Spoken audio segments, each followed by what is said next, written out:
Hello, everyone, and welcome. I'm Kim Croker of Stampin' with Kim Arlene, and I am here to show you another card that I have been working on, made with Seaside Bay and Oceanfront. Before I get started, though, if you do enjoy my videos and if you've been visiting, please be sure to subscribe and to give a thumbs up and to tap the bell so that you get notification of when I do new videos. Here's the card that I'm going to be working on. And as I said, it uses the Seaside Bay and Oceanfront stamp sets. It also uses a masking technique and blending brushes. So that's kind of a cool thing to know and is very handy. These are the two stamp sets that I used, Oceanfront and Seaside Bay. They are both favorites of mine because you can get all sorts of different scenic cards, and I have found it to be very versatile. So let's get started. Okay, I'm going to start with a piece of basic white cardstock, and it is 4 3/4 inches wide by 3.5 inches tall. I'm also going to use some masking paper, and this is the Stampin' Up! Masking paper. It comes in 12 sheets of 5 by 7, and it is very good. It's very sticky. Some people find it a little bit too sticky, and a hint for that would be to put the masking paper on your pants or something, just to pick up a little bit of fabric or dust or whatever to make it not quite so sticky, so that you don't have any problems with tearing the cardstock. So I took a piece of masking paper that was 5 inches by 3 3/4 inches tall, and all I did was draw a line on it and then cut it. And then, as I said, I took it and I just sort of tapped it onto some fabric, and that's going to be what I'm going to use for this card. And I'll show you how that's going to work out in a bit. I also have a 1-inch piece of paper. This is a Post-it note or masking paper that is cut out with a die or a punch. And we're going to start with the birds from the Seaside Bay stamp set. And I have Pecan Pie, which is one of our new colors. And I'm just going to stamp that and check to make sure it's looking good, and it is. This was a really inky stamp pad, so I sort of swooped some of the ink over with a bone folder to make it better to use. Now I'm going to stamp it so that this right-hand bird is about 1 inch up from the bottom and about 1/4 inch from the right-hand side of my paper. And I'll put that away. And then I'm also going to stamp a couple of the grasses. Now the grasses are from our Oceanfront stamp set, and the Oceanfront stamp set is a photopolymer, so I am going to be using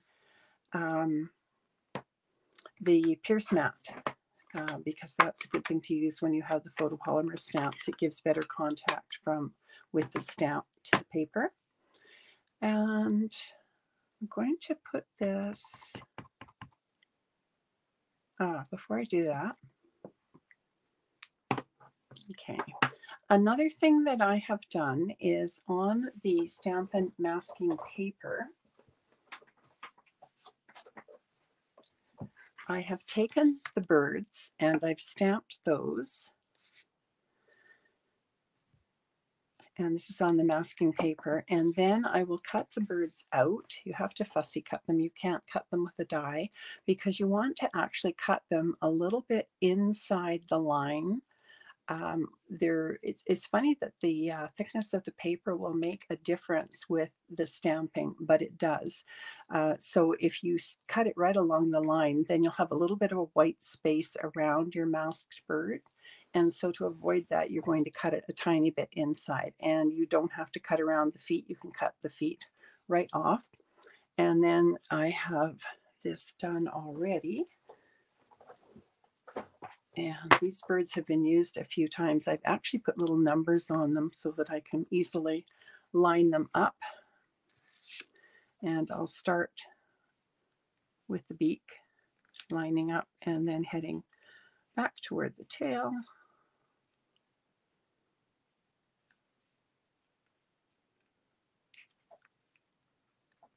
Sometimes I do this quickly, just not when I'm taping. Okay, and I'll get the second one.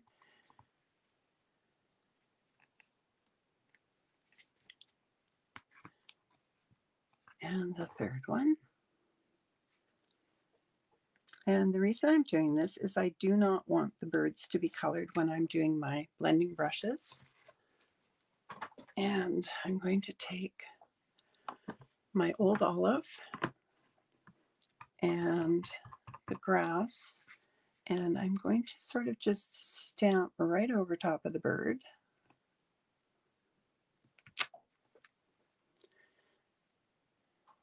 And then I'm going to take one of the smaller grasses. Oh no, oh, thank goodness that didn't go ink side down. Oh, that would have been awful. I would have had to start all over again. Okay, and I'm going to put this one just down over there. Okay, and I'll get this out of the way. And then I am going to be stamping my sky first. So what I'm going to do is I'm going to take that masking paper and I'm just going to put it so that these birds have a little bit of a hill of sand to be standing on.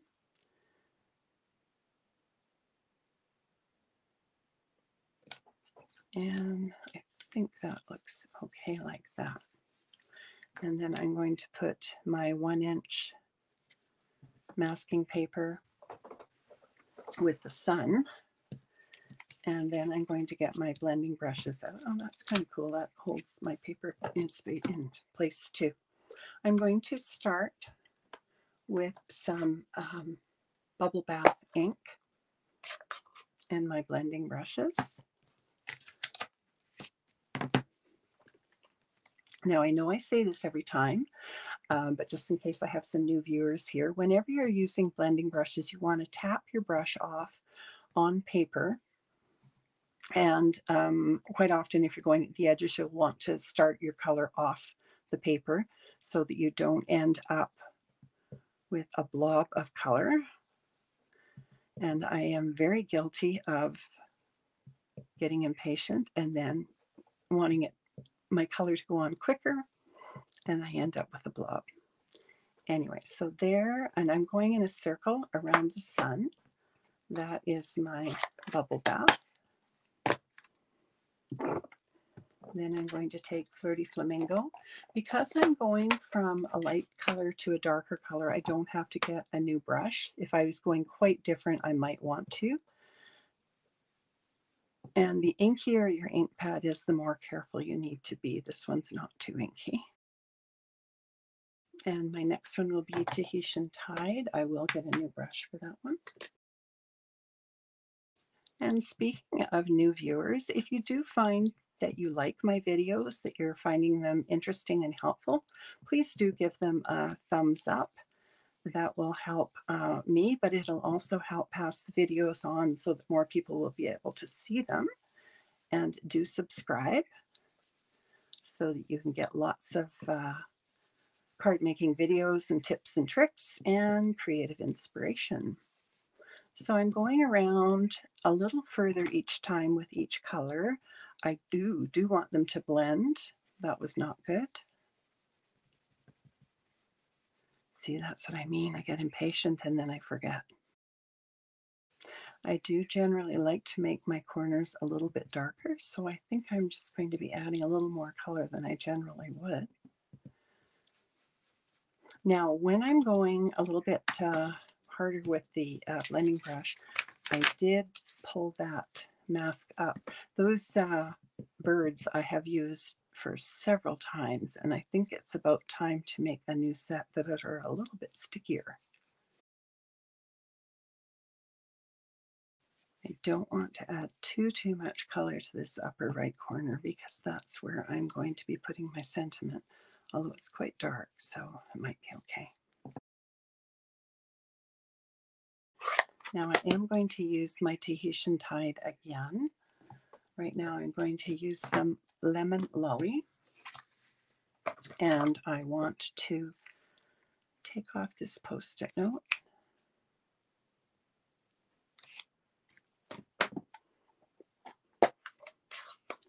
And I know that the Lemon Lolly is quite inky,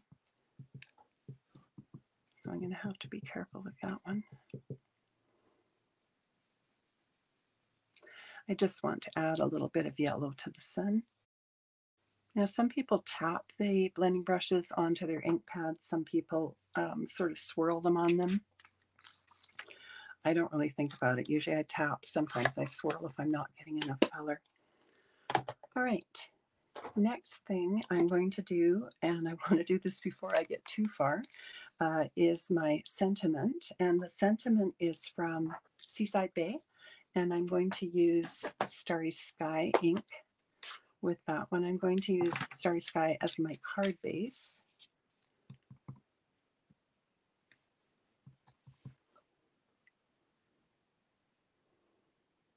And I'm going to do this about 1/4 inch in and 1/4 inch down.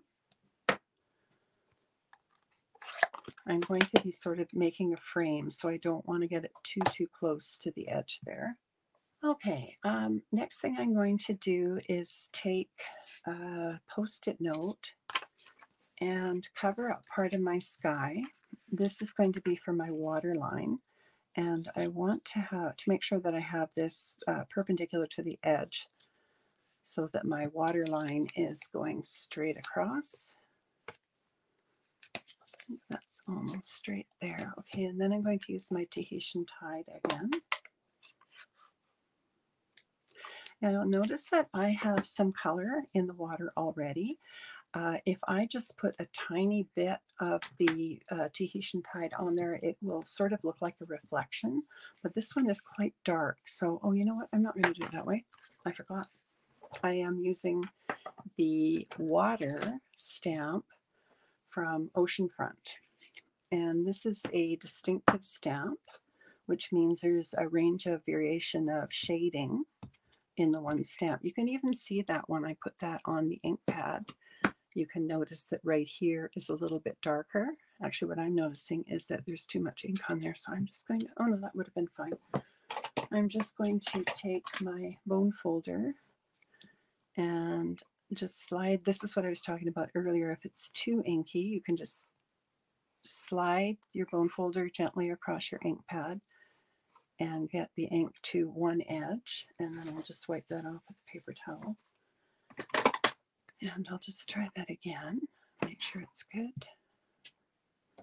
Yeah, okay, and because that's photopolymer, I'm going to bring in my Pierce mat again.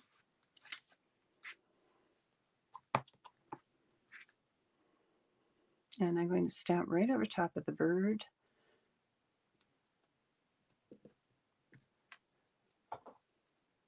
Okay.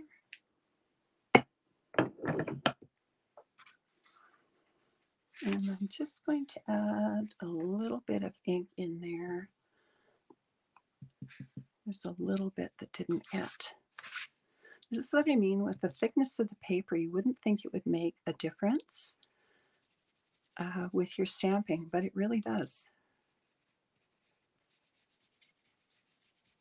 Okay, and parts of that are missing deliberately. That's the way the stamp is made, just to show some variation of color.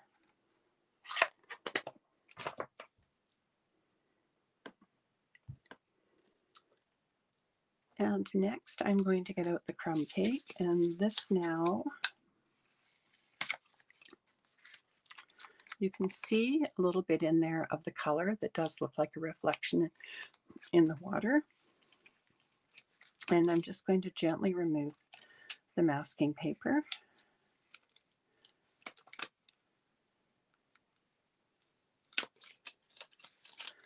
And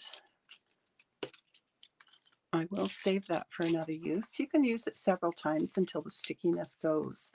Now I'm going to put the reverse side of where I cut the masking paper over top here. And I am going to leave a tiny little margin where I can see the color.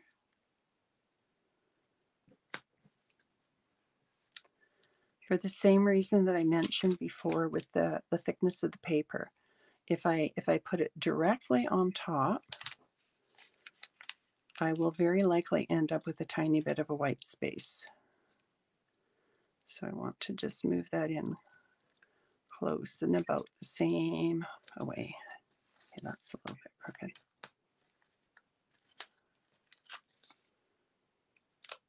Okay. All right, and I'm going to start with a sponge dauber and some crumb cake ink.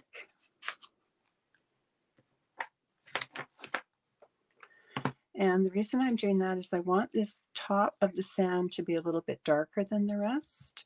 So I'm going to apply the sponge dauber quite closely to the paper. I want that part a little bit darker, just to give it a little bit of shading.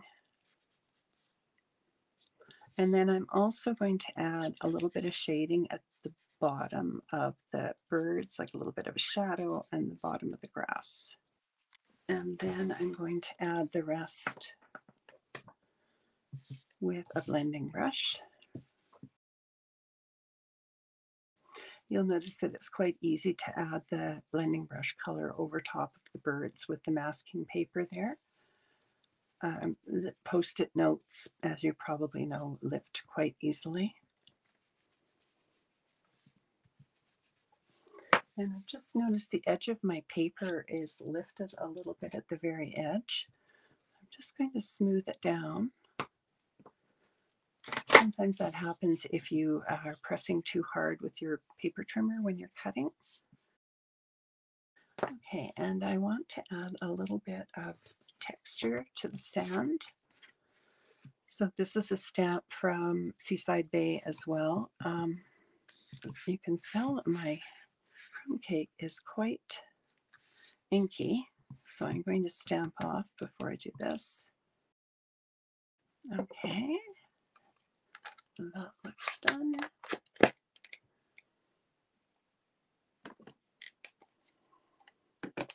And I have 20 inches of linen thread. I'll just take this off and you can see how this is looking.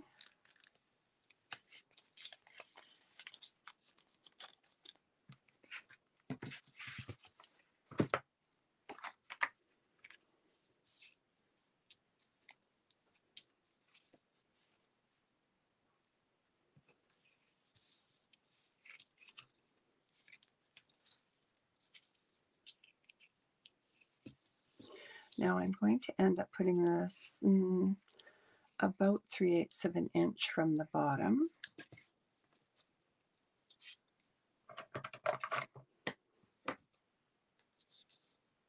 This is not where I want my bow to end up, but I'll fix that up as soon as I've got this tied. It's a little bit low because I am going to be putting a frame in there and I want it more to the right. So I'll just curl that up a little bit and slide it around. If you curl it up too much like I just did, it will come right off.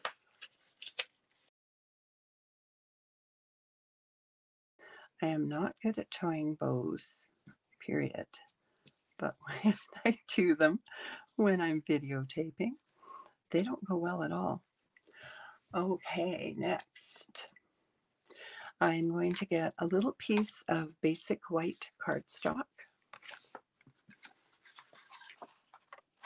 And I have shells from Seaside Bay. And they're not going to fit on that stamp, that block.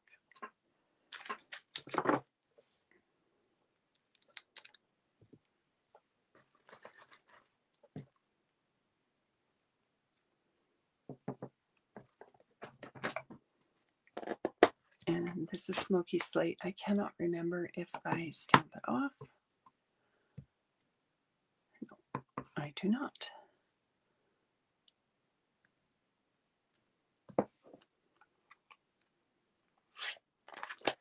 And I'm going to put some Wing of Stella on that, just to make them a little bit sparkly. The Wink of Stella, if I do this while the ink is still a little bit wet, will also blend that color a little bit. I don't know if you can see that. Not really. All right, you'll have to take my word for that. It doesn't do it a lot. When you want it to, it doesn't seem to do it. And sometimes it'll happen when you don't want it to. I think the trick is just letting the ink dry a little bit.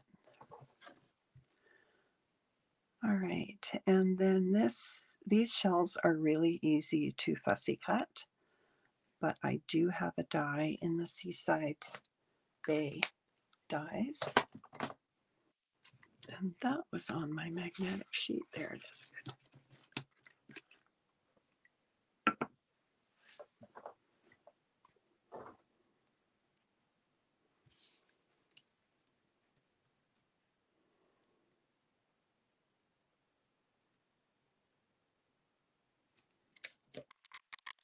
And I will bring up my mini Stamp and Cut and Emboss machine. I believe we still have some of the boho blue ones available, and they're a little bit cheaper than the white ones if you're interested. And if you don't currently have a Stampin' Up! Demonstrator and you live in Canada, I would love to help you out. I've got shopping links below. My blog address is below. Measurements will be below. And there will also below be a link to a free tutorial that you can download and that you can print if you are interested. Okay. Did I lose one of those? I lost one last time too. Or is it still in the die? No. That's crazy. Okay. Let's get this here. It will show up later. I'm going to put that on with glue dots.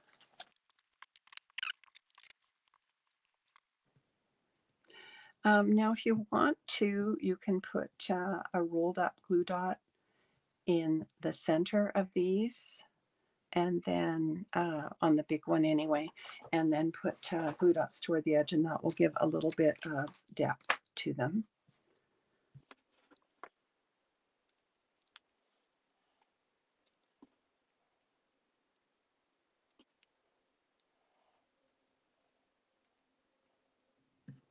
You could even put them over the linen thread. Maybe I should have done that for that one. And these birds look a little weird right now because they're green.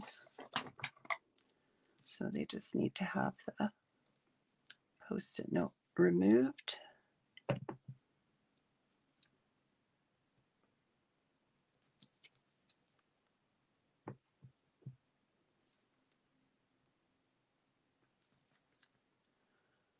All right. Just we'll leave those ties a little bit long right now. So there you can see the blending brush background for the sky, and the water from the oceanfront turned out fairly well.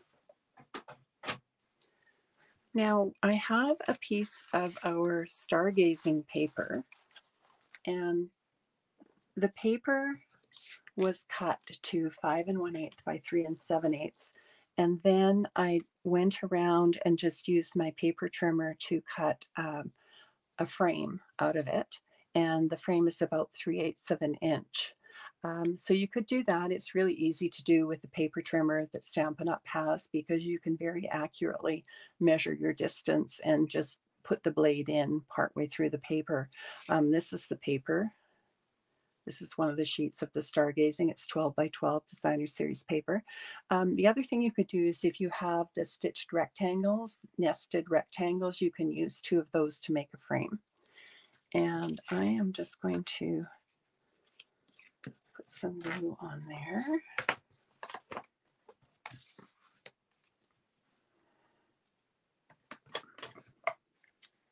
This is a series of paper that has planets and things on it, so that's what's on the back of this one. And I myself would probably not use a planet one. So the other sides, it's nice that with the Stampin' Up! Papers, that if they've got some kind of a theme on one side, the other side is a more generic one, which works well. Now what I'm going to do is I'm just going to pop my ties down there, and I'm going to center this on that frame and hope that I put everything in the right spot and nothing important is covered. Okay, I am happy with that, except that bow was under in the glue.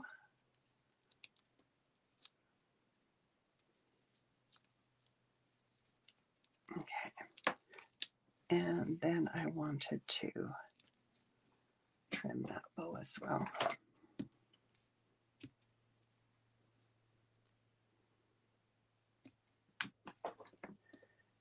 And then the next layer, I've got some of our fine shimmer paper. This paper is gorgeous.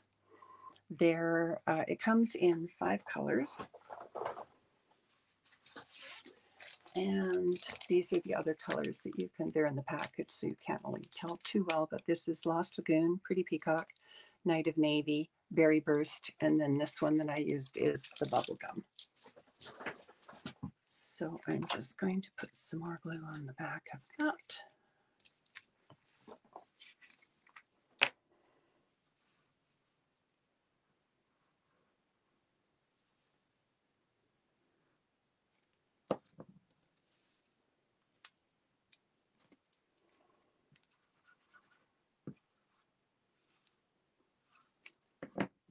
Might be overkill.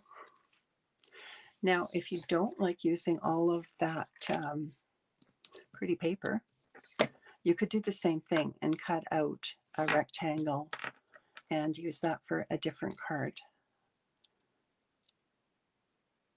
I did think of that, but didn't get very far with the plan. And then my base is a Starry Sky base. It's a 5.5 inches wide by 8.5 and scored at 4.25.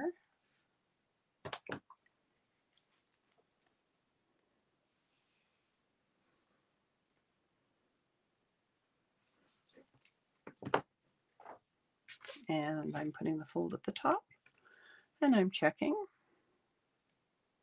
I've done that before.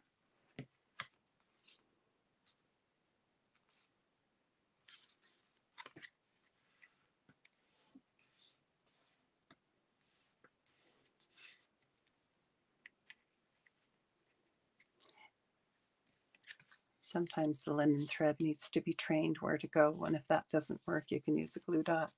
All right, there is our finished card. So that is using Oceanfront and Seaside Bay and our Fine Shimmer Paper.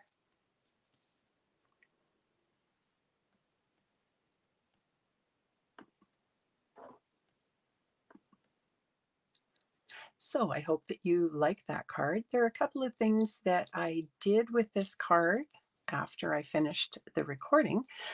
First of all, the shells, it bugged me that they had a little white border around them. So I took a water painter and a little bit of the crumb cake ink and just painted around the outside edges. Also, I added a little bit of Wink of Stella to the water. I'm not sure if you can see that or not. You really can't. There will be more pictures in my blog if you want to check that out, and my blog link is below. So again, do subscribe and do make sure that you tap on the bell to get notifications, and give me a thumbs up if you like this video. I'd really appreciate that, and it will help more people to see my videos. I did want to also mention that below is a free tutorial. The tutorial you can download and you can print it. So there's a link to that in the information below this video. So do check that out. There are also shopping links if you live in Canada and you don't presently have a Stampin' Up! Demonstrator. I'd love to help you out with that. And I do have a stamp camp coming up, which I'm really excited about. It's with a multi-demonstrator. There are going to be 5 of us all together presenting over 2 days on the weekend. All the details are not finalized just yet, but it will be fabulous. We always get really good reviews with our stamp camps. And it will be a Christmas one from the new catalog, which is starting on September 6th. So do check back, sign up for my newsletter, find out more information about that, and I hope I'll see you back soon. Take care. Thanks for visiting. Bye bye.